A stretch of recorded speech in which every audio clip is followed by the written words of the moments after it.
Union carbide वाली दुर्घटना के बारे में सारे देश को ये बताया गया है कि ये अचानक से भोपाल में उनके कारखाने से गैस रिस गई, मिथाइल आइसोसाइनेट, और लोग मर गए।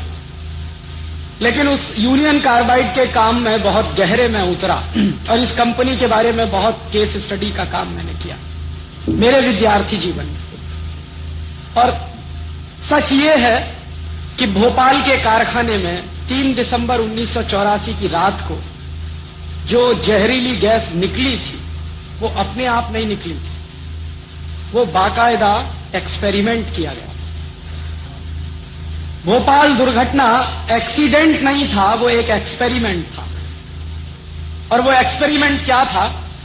यूनियन कार्बाइड अमेरिका की कंपनी है और दुनिया में ऐसे अमीर देशों की ढेरों कंपनियां हैं जो हथियार बनाती। आपके देश में ये कंपनियां आती हैं, साबुन बेचती हैं, मंजन बेचती हैं, जूते चप्पल बेचती हैं, लेकिन ये कंपनियां अपने अपने देशों में बहुत ज्यादा हथियार बनाती हैं।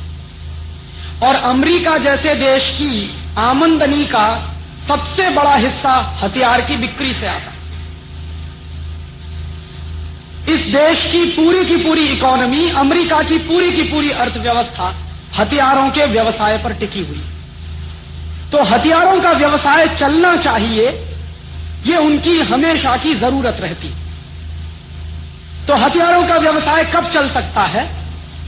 2 ही तरीके से चलता है। या तो 2 देशों के बीच युद्ध चल रहा हो और उस युद्ध में वो हथियार बेचे जाएं, एक तरीका तो ये होता है। दूसरा तरीका ये होता है कि अगर 2 देशों के बीच ना होकर सारी दुनिया में कोई युद्ध चल रहा हो और उसमें हथियार बेचे जाएं। और आज के जमाने में सारी दुनिया में एक अघोषित युद्ध चल रहा है जिसको आप आतंकवाद कहते हो। ये जो आतंकवाद के लोगों को जो भी लगे हुए हैं उसमें, चाहे वो कश्मीर में हो, चाहे वो आसाम में हो, चाहे नागालैंड में हो, चाहे त्रिपुरा में हो, चाहे मणिपुर में हो, या किसी भी दूसरे देश के हिस्से में हो, इन सारे बड़े बड़े आतंकवादियों को हथियार भेजने का काम ऐसी ही कंपनियां करती हैं। एक बंदूक है, आपने उसका नाम सुना होगा, AK-47। ये जो AK-47 नाम की बंदूक है, ये अमेरिका की कंपनी की बनाई हुई। और ये हिंदुस्तान में कैसे आती?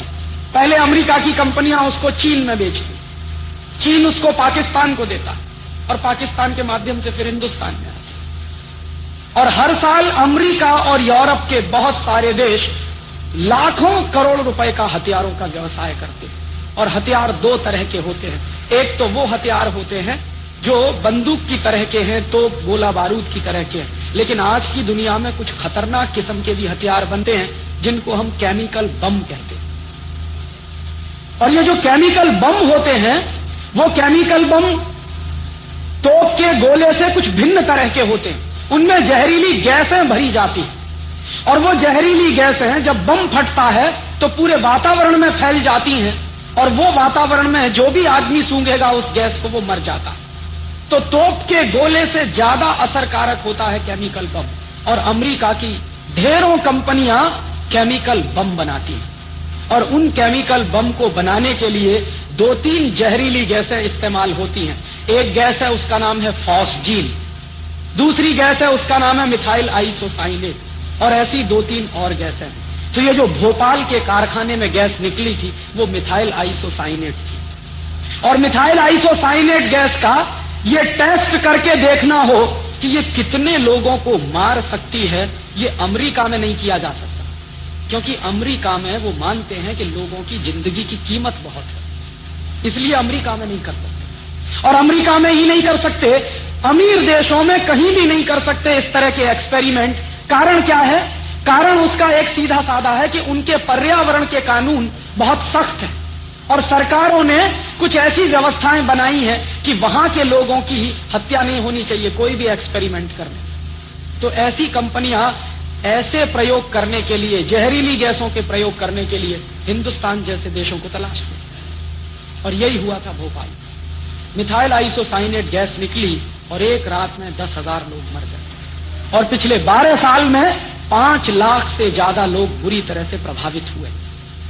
अभी भी मौत का तांडव चलता है भोपाल में। अभी भी लोग मरते हैं उस जहरीली गैस के असर से।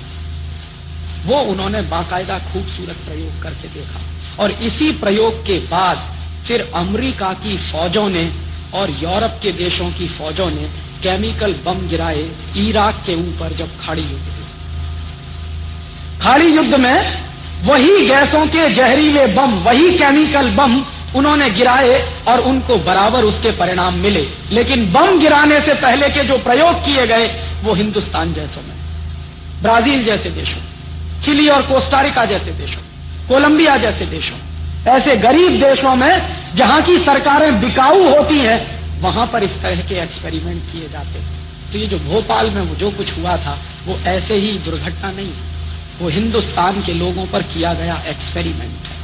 और ये एक्सपेरिमेंट आगे और बढ़ेंगे।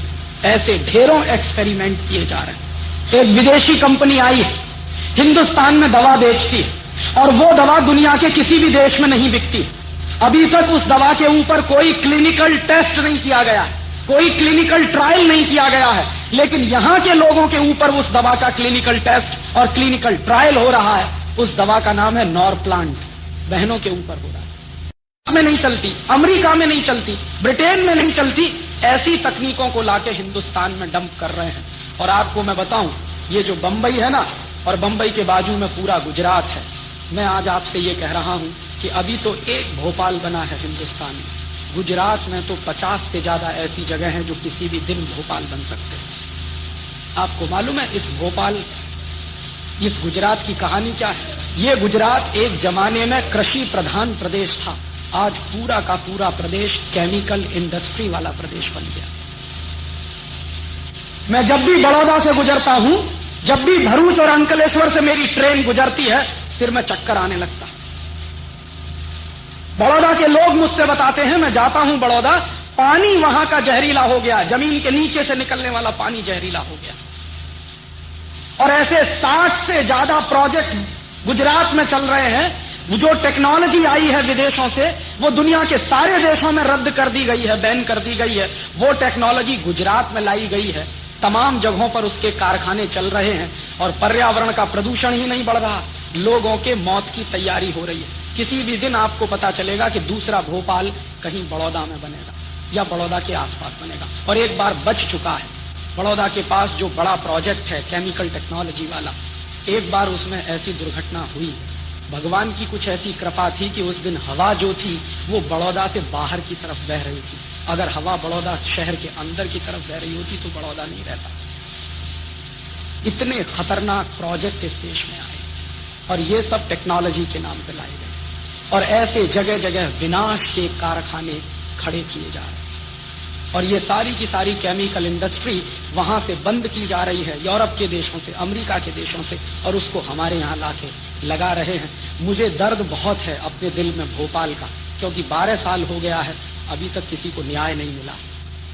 हमारे जैसे लोग 12 साल से, मैं तो मेरे विद्यार्थी जीवन से ये मांग कर रहा था कि वॉरेन एंडरसन, जो यूनियन कार्बाइड कंपनी का सबसे बड़ा ऑफिसर, उसको लाके हिंदुस्तान में गिरफ्तार करके मुकदमा चलाया जाना चाहिए। लेकिन आज तक किसी सरकार को फुर्सत नहीं है उसको गिरफ्तार करने की। इस देश में न्याय की पद्धति क्या है?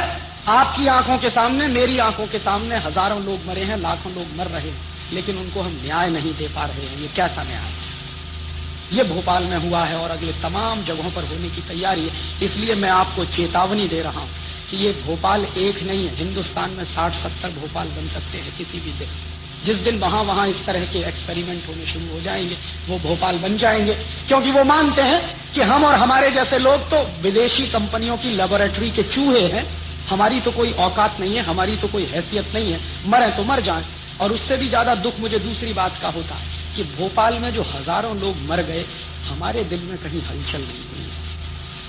सारे देश ने शांति के साथ इसको देखा। सरकार बिक जाती है, समझ में आता है, कोर्ट कुछ नहीं करता, समझ में आता, लेकिन देश के लोग इतने मरे हुए हैं कि मेरा भाई मर गया, मेरे पड़ोसी मर गए, लेकिन हमारी आंखों का पानी भी नहीं उतरा। जानते हैं ये क्यों हुआ?